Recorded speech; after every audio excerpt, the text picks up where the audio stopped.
नमस्कार दोस्तों, आज हम आपको 21 जनवरी 2024 के मुख्य समाचार प्रस्तुत करेंगे।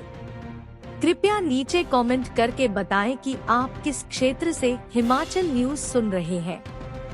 हिमाचल के विकास, पर्यटन और सामाजिक क्षेत्र की ताज़ा जानकारी के लिए हमारे चैनल को सब्सक्राइब करें और अपडेट के लिए हमें फॉलो करें। इन खबरों को अधिक लोगों तक पहुंचाने के लिए कृपया हमारा कंटेंट शेयर करें। नशा तस्करों से भर रही हिमाचल की जेलें, 2560 कुल कैदी क्षमता में से 1205 सिर्फ ड्रग्स के। हिमाचल प्रदेश में पुलिस ने नशा माफिया पर शिकंजा कस दिया है। पुलिस ने एनडीपीएस के विभिन्न मामलों में शामिल आरोपियों की 13.51 की संपत्ति के 23 मामले वित्त मंत्रालय को भेजे हैं। पुलिस ने आरोपियों की गिरफ्तारी के साथ नशे के कारोबार से बनाई हुई संपत्ति को कुर्क करने की प्रक्रिया शुरू कर दी है। हिमाचल प्रदेश पुलिस ने नशीले पदार्थों की तस्करी के खतरे से निपटने और समुदाय की सुरक्षा और भलाई सुनिश्चित करने के लिए वर्ष 2023 में नशीले पदार्थों के तस्करों के खिलाफ कई निर्णायक कार्रवाई की हैं। हिमाचल प्रदेश पुलिस विभाग पड़ोसी राज्यों से नशीले पदार्थों के खतरे को खत्म करने के लिए कड़े कदम उठा रही है। वर्ष 2023 के दौरान पुलिस ने एनडीपीएस से संबंधित अपराधों पर की गई ताबड़तोड़ कार्रवाई में वर्ष 2023 के दौरान मादक पदार्थ अधिनियम के 2147 अभियोग दर्ज किए हैं, जबकि वर्ष 2022 के दौरान 1517 अभियोग दर्ज किए गए थे। इस वर्ष पिछले वर्ष की तुलना में 42% अभियोग अधिक दर्ज किए गए हैं। प्रदेश भर में शिमला पुलिस ने एनडीपीएस के सबसे अधिक मामले दर्ज किए हैं।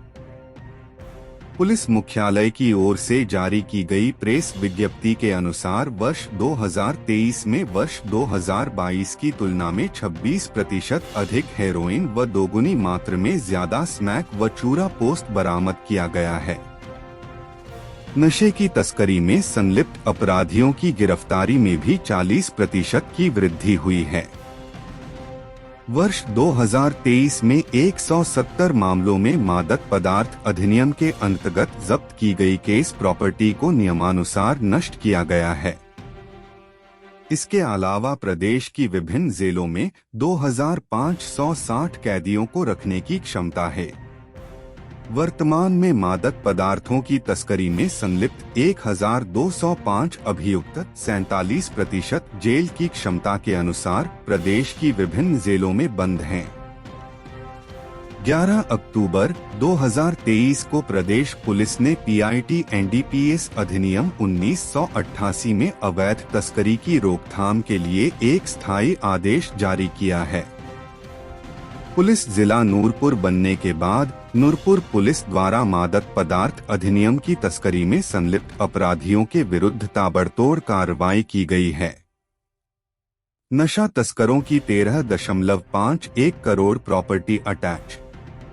नशा तस्करों की गिरफ्तारी के साथ साथ उनके द्वारा अवैध रूप से अर्जित की गई 13.51 करोड़ रुपए की संपत्ति की कुर्की के 23 मामले मिनिस्ट्री ऑफ फाइनेंस को प्रेषित किए गए हैं। इसके अलावा पुलिस ने मादक पदार्थ अधिनियम के साथ मामले अभियोग प्रवर्तन निदेशालय ईडी को आगामी कार्रवाई हेतु भेजे हैं, जिनमें 40 करोड़ रुपए की संपत्ति शामिल है। भाजपा ने पालमपुर में लिया था मंदिर का संकल्प। 11 जून 1989 को चौंकाने वाले फैसले से हैरान था देश। भाजपा द्वारा 34 वर्ष पहले मर्यादा पुरुषोत्तम भगवान राम के भव्य मंदिर के निर्माण का अचानक संकल्प लेकर सबको आश्चर्यचकित कर दिया था। 9 से 11 जून 1989 को भाजपा की राष्ट्रीय कार्यकारिणी की बैठक पालमपुर के ऐतिहासिक रोटरी भवन में हुई थी। इस अधिवेशन में अचानक यह प्रस्ताव पास करके सबको हैरान कर दिया था।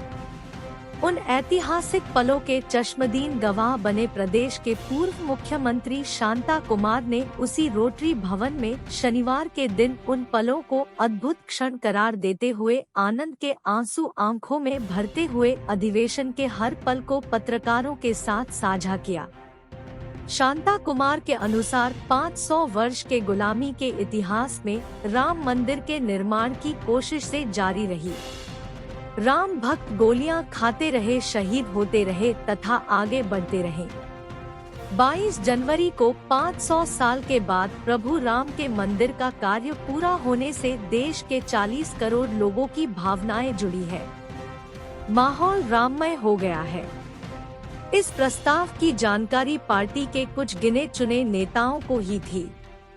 इस अवसर पर प्रदेश भाजपा के महामंत्री त्रिलोक कपूर, भाजपा के प्रदेश प्रवक्ता संजय शर्मा, विश्व चक्षु विक्रम शर्मा, पालमपुर भाजपा मंडल के अध्यक्ष सुरेंद्र ठाकुर, विनय शर्मा, एडवोकेट अरविंद शर्मा, महामंत्री राजकमल, राजेश रानू तथा संजय कपूर इत्यादि विशेष रूप से उपस्थित है। शांता कुमार हुए भावुक। पालमपुर में आयोजित भाजपा की राष्ट्रीय कार्यसमिति की बैठक के हर पल को याद करते हुए शांता कुमार कई बार भावुक हुए। शांता कुमार ने बताया कि किस प्रकार पालमपुर में भाजपा की राष्ट्रीय कार्यसमिति की बैठक का फैसला हुआ था और किस तरह कार्यकर्ताओं ने बैठक को सफल बनाने में कोई कमी नहीं रखी थी। बैठक में पहुंचे कम ही लोगों को जानकारी थी कि पालमपुर में एक ऐसा प्रस्ताव पारित होने वाला है जिसके बाद प्रदेश में भी भाजपा एक नई उड़ान भरेगी। प्रभु राम को काल्पनिक बताकर कांग्रेस ने किया महापाप। कांग्रेस पर कड़ा प्रहार करते हुए शांता कुमार ने हैरानी व्यक्त करते हुए कहा कि कांग्रेस के मित्रों ने प्रभु राम भगवान को फर्जी व काल्पनिक कहकर महापाप किया है। यह पाप कभी नहीं धुल सकता है। अब लोकसभा के चुनाव में भी कांग्रेस की अच्छी खासी धुलाई होगी। दिग्गज नेता ने कहा, यह रोटरी भवन भी अमर हो गया। शांता ने ऐलान किया कि इतिहास के पन्नों में रोटरी भवन का यह कमरा भी अमर हो गया है। शांता कुमार ने बताया कि उस समय तत्कालीन हिमाचल प्रदेश के प्रभारी ने उन्हें कार्यकारिणी की महत्वपूर्ण बैठक का इंतजाम देवभूमि पालमपुर में करने को कहा तो उन्हें बेहद आश्चर्य व हैरानी हुई कि छोटे से पालमपुर में यह कैसे संभव होगा, लेकिन कार्यकर्ताओं के सहयोग से पालमपुर में भाजपा के नेताओं को ठहरने के लिए इंतजाम किया गया। तत्कालीन मुख्यमंत्री वीरभद्र सिंह के सहयोग का भी उन्होंने जिक्र किया। तत्कालीन पार्टी के राष्ट्रीय अध्यक्ष लालकृष्ण आडवाणी ने अचानक प्रभु राम मंदिर के निर्माण का प्रस्ताव रखा तथा अटल बिहारी वाजपेयी ने कहा कि जब तक राम मंदिर नहीं बन जाता हम चैन से नहीं बैठेंगे। इस प्रस्ताव की जानकारी पार्टी के कुछ गिने चुने नेताओं को ही थी। प्रदेश का पहला डे बोर्डिंग स्कूल भोरंज में सीएम सुक्खू ने किया शिलान्यास, जाहू में अब उप तहसील। मुख्यमंत्री ठाकुर सुखविंदर सिंह सुक्खू ने शनिवार को हमीरपुर जिला के भोरंज विधानसभा क्षेत्र के लिए एक साथ कई घोषणाएं करने के साथ साथ पूर्व भाजपा सरकार पर जमकर निशाना साधा। उन्होंने अपनी सरकार के ड्रीम प्रोजेक्ट का शुभारंभ करते हुए कराह में प्रदेश के पहले डे बोर्डिंग स्कूल का शिलान्यास किया। कंजान गांव में सरकार गांव के द्वार कार्यक्रम की अध्यक्षता करते हुए लोगों की विभिन्न समस्याएं सुनी तथा संबंधित अधिकारियों को इनके तुरंत निपटारे के आदेश दिए। ठाकुर सुखविंदर सिंह सुक्खू ने जाहू में उप तहसील, लदरौर में पुलिस चौकी, भरेड़ी में स्पोर्ट हॉस्टल, समीरपुर वरिष्ठ माध्यमिक स्कूल में साइंस और कॉमर्स की कक्षाएं शुरू करने की घोषणा की। उन्होंने कहा कि पेयजल परियोजना लदरौर पट्टा की डीपीआर बनाई जाएगी और राज्य सरकार इसके लिए पर्याप्त धन उपलब्ध करवाएगी। मुख्यमंत्री ने कंजाण में जल शक्ति विभाग का सब डिवीजन खोलने तथा भोरंज कॉलेज में एमए हिंदी की कक्षाएं शुरू करने की भी घोषणा की। ठाकुर सुखविंदर सिंह सुक्खू ने कहा कि वर्तमान राज्य सरकार ने सीमित संसाधनों के बावजूद दृढ़ इच्छा शक्ति का परिचय देते हुए आपदा प्रभावितों के लिए 4,500 करोड़ रुपए का विशेष राहत पैकेज दिया है। मुख्यमंत्री ने कहा कि आपदा के बीच भाजपा नेता विधानसभा सत्र बुलाने की मांग करते रहे, लेकिन 3 दिन तक चर्चा के बाद भी हिमाचल के हितों के साथ खड़े नहीं हुए। विधानसभा में हिमाचल को भुज व केदारनाथ की तर्ज पर विशेष राहत पैकेज प्रदान करने के संकल्प का भाजपा विधायकों ने समर्थन नहीं किया।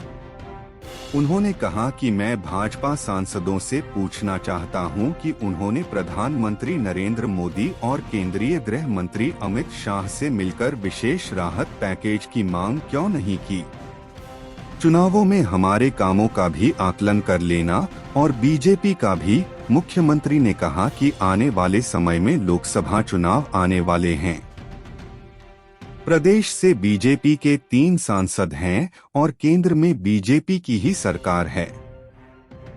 जब वे आपके पास वोट मांगने आए तो एक बार जरूर पूछना कि आपदा के समय जब प्रदेश में त्राही त्राही मची थी तो वे कहां थे और जनता के लिए क्या कर रहे थे।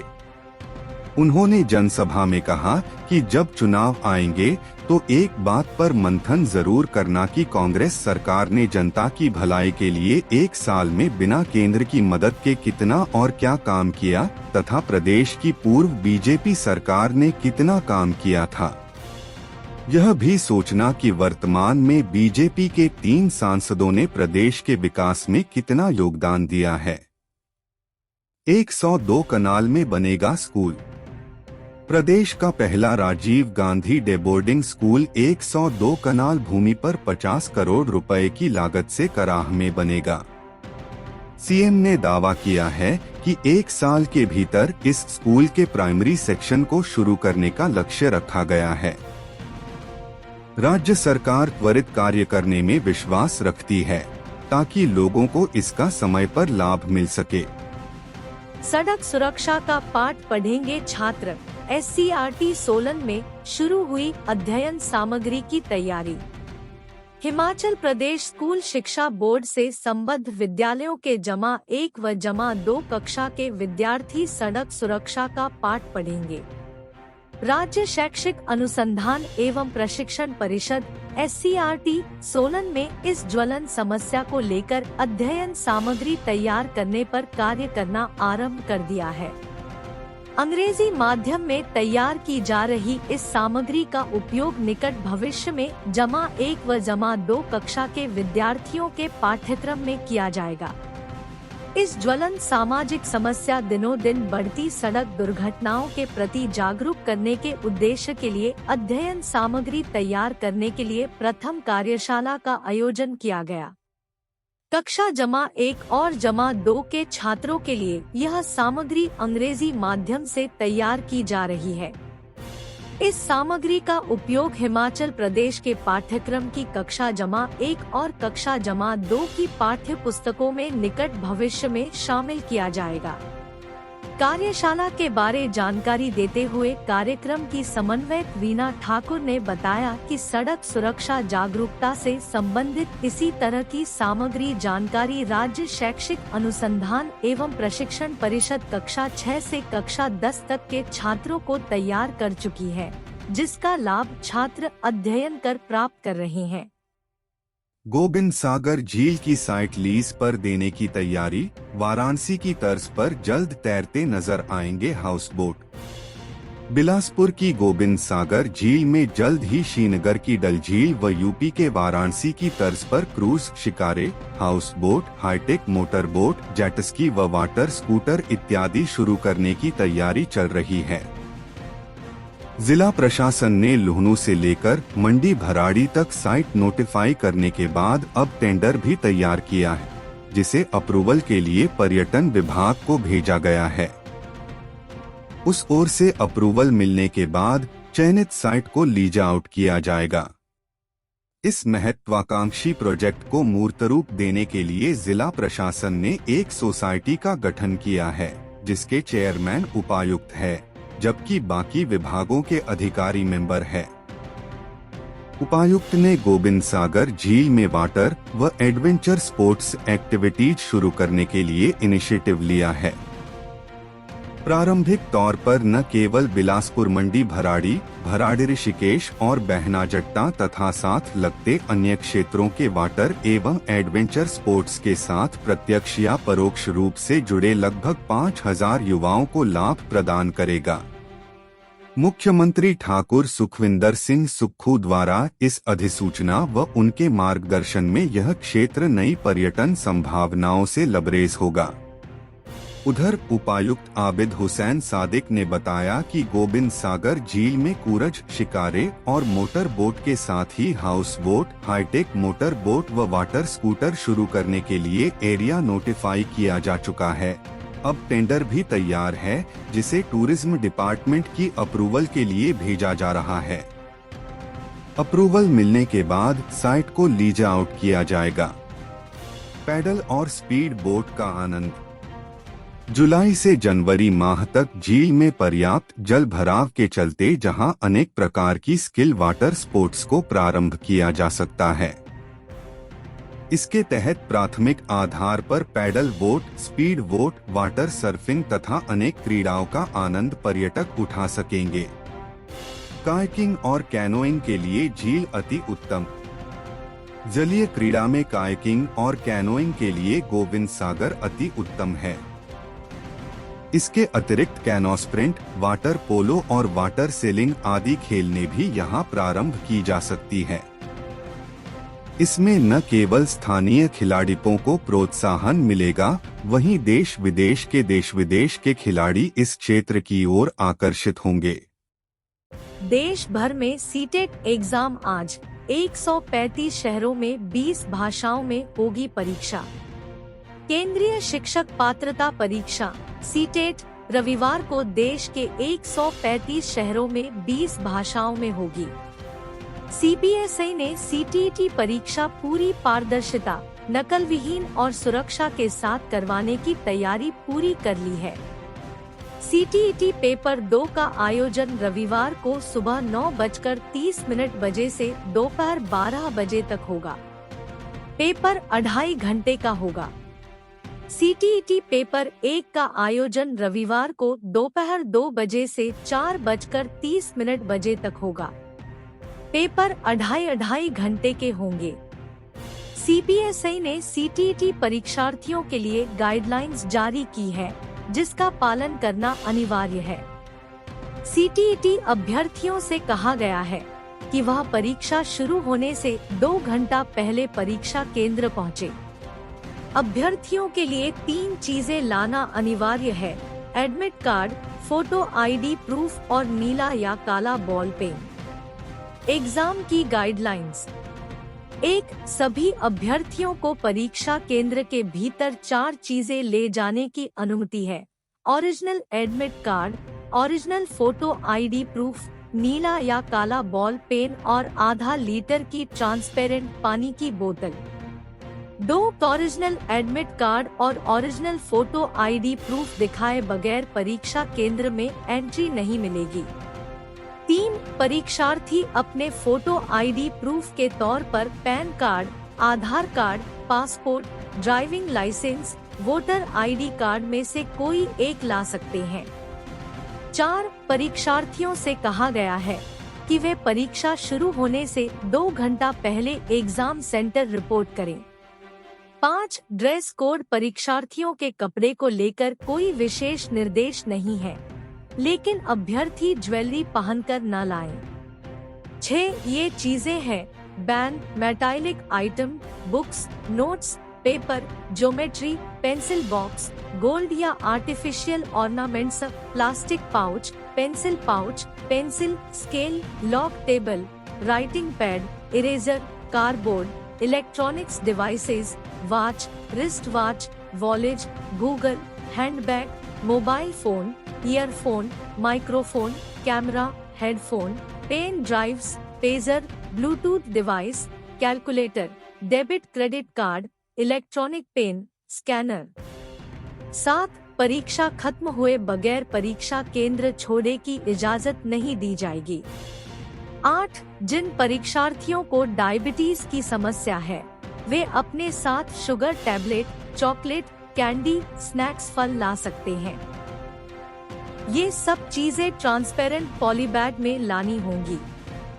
बड़सर के ढूढ़ार शिव मंदिर में चल रही तैयारी, रामलला की प्राण प्रतिष्ठा के लिए जबरदस्त उल्लास। उपमंडल बड़सर के विभिन्न क्षेत्रों में राम मंदिर की प्राण प्रतिष्ठा के अवसर पर तैयारी की जा रही है। ग्राम पंचायत बिजड़ी के अंतर्गत शिव मंदिर ढूढ़ार में अयोध्या में होने जा रहे प्राण प्रतिष्ठा समारोह के दिन विशेष आयोजन की तैयारी की जा रही है। इस दौरान मंदिर में सुबह से भजन कीर्तनों का दौर चलेगा। प्राण प्रतिष्ठा समारोह को भव्य बनाने के लिए पूरे मंदिर को सजाया गया है तथा पिछले कई दिनों से मंदिर परिसर व आसपास सफाई राम भक्तों द्वारा की जा रही है। इसके अलावा दीप राम ठाकुर द्वारा बताया गया कि 22 जनवरी को शिव मंदिर ढूढ़ार में महिला मंडल द्वारा भजन कीर्तन का आयोजन किया गया है। उन्होंने सभी राम भक्तों से मंदिर में पहुंचकर श्री राम का आशीर्वाद लेने का आग्रह किया है। शिमला के 16 मील में भरभरा कर गिरा बहुमंजिला भवन, साथ लगते कॉलेज की बिल्डिंग भी खतरे में। राजधानी शिमला के समीप 16 मील में दोपहर 12 बजे एक बहुमंजिला भवन ढह गया। चंद मिनटों में करीब 4 मंजिला भवन भरभरा कर गिर गया। राष्ट्रीय राजमार्ग पर पहाड़ी की ओर बने इस भवन के गिरने से करोड़ों की लागत से बने धामी कॉलेज के भवन को भी खतरा पैदा हो गया है। खतरे को देखते हुए भवन को पहले ही खाली करवा दिया गया था। इसके चलते कोई जानी नुकसान नहीं हुआ है। भवन गिरने के दौरान हाईवे पर भी आवाजाही को रोका गया था। घटना की सूचना मिलने के बाद लोक निर्माण मंत्री विक्रमादित्य सिंह भी मौके पर पहुंच रहे हैं। अयोध्या में तो भव्य मंदिर बन गया, पर 800 साल पुराने हिमाचल के राम मंदिर की अनदेखी। पूरा देश भगवान श्री राम की धुन में रमा हुआ है। अयोध्या में 500 साल बाद मर्यादा पुरुषोत्तम श्री राम मंदिर में विराजमान होंगे, जिसके लिए 22 जनवरी का बेसब्री से इंतजार किया जा रहा है। हिमाचल में भी रामलला की प्राण प्रतिष्ठा की धूम है और जगह जगह कई कार्यक्रम हो रहे हैं। इन सबसे दूर हिमाचल में एक भगवान श्री राम का एक मंदिर ऐसा भी है जो अनदेखी का शिकार है। हम बात कर रहे हैं कांगड़ा जिला के हरिपुर की। राजाओं की नगरी तहसील हरिपुर में स्थित लगभग 800 वर्ष पुराने ऐतिहासिक श्री राम मंदिर, जो कि अनगिनत राम भक्तों की आस्था का केंद्र है। यहाँ पर रोजाना दूर दूर से अनेक श्रद्धालु पूजा पाठ और दर्शन करने के लिए पहुँचते हैं और साल में कई बार यहाँ पर भक्तों के सहयोग से भंडारों का आयोजन भी बड़ी धूमधाम से करवाया जाता है। लेकिन आज कुछ स्थानीय लोगों ने मंदिर के विषय में अपनी चिंता व्यक्त करते हुए बताया कि लाखों करोड़ों लोगों की आस्था उनके आराध्य श्री राम जी के साथ जुड़ी है, लेकिन 800 वर्ष पुराने ऐतिहासिक मंदिर की कोई सुध लेने वाला नहीं है और आज इसकी दशा जगह जगह से जर्जर हो चुकी है, जिस पर कोई तरस करने वाला नहीं। आज तक केंद्र और प्रदेश में कई सरकारें आई और चली गई, लेकिन इस ऐतिहासिक मंदिर की ओर किसी का ध्यान आज तक नहीं गया। हालांकि कई बार पुरातत्व विभाग के कर्मचारी खाना पूर्ति करने के लिए यहाँ पर आए, लेकिन बड़े अफसोस की बात कि इस मंदिर के लिए आज तक कोई नीति नहीं बना पाए और न ही कुछ कर पाए। आज इस ऐतिहासिक मंदिर की सुध लेने वाला कोई नहीं है। स्थानीय लोगों का कहना है कि मीडिया के माध्यम से प्रशासन ने मांग रखी है कि यह ऐतिहासिक धरोहर, जो कि श्री राम जी के मंदिर के रूप में हम सबके बीच मौजूद है, इसे पुनः संवारने का कार्य सरकार की ओर से शीघ्र अतिशीघ्र करवाया जाए, ताकि वक्त रहते इसे बचाया जा सके। अन्यथा वह दिन दूर नहीं जब आहिस्ता आहिस्ता मंदिर का सारा अस्तित्व ही खत्म होता चला जाएगा। नशे का गढ़ बनने लगा कांगड़ा का बॉर्डर एरिया। अब इंदौरा में पकड़ी चरस की खेप। जिला पुलिस नूरपुर ने नशा माफिया के खिलाफ चलाए अभियान में बड़ी सफलता मिली है। जिला पुलिस नूरपुर ने इंदौरा में लखमीर सिंह निवासी पठानकोट के कब्जे से 117.58 ग्राम चरस सहित 7,600 रुपए की नकदी बरामद की है। पुलिस ने आरोपी को गिरफ्तार कर लिया है तथा केस दर्ज कर चरस व नकदी को कब्जे में ले लिया है। एसपी नूरपुर अशोक रतन ने पुष्टि करते हुए बताया कि पुलिस ने इंदौरा में लखमीर सिंह से 117.58 ग्राम चरस व 7,600 रुपए की नकदी बरामद की है। आरोपी को गिरफ्तार कर आगामी कार्रवाई अमल में लाई जा रही है। हम अपने राज्य के विकास में योगदान देने में गर्व महसूस करते हैं और हमें उम्मीद है कि आने वाले दिनों में हमें और भी अच्छी खबरें मिलेंगी। इन खबरों को अधिक लोगों तक पहुंचाने के लिए कृपया हमारा कंटेंट साझा करें, हमारे चैनल को सब्सक्राइब करें और अपडेट के लिए हमें फॉलो करें। इसके अलावा बेझिझक अपने विचार कमेंट्स में साझा करें। आपका सहयोग हमें और भी बेहतर काम करने में मदद करेगा। धन्यवाद।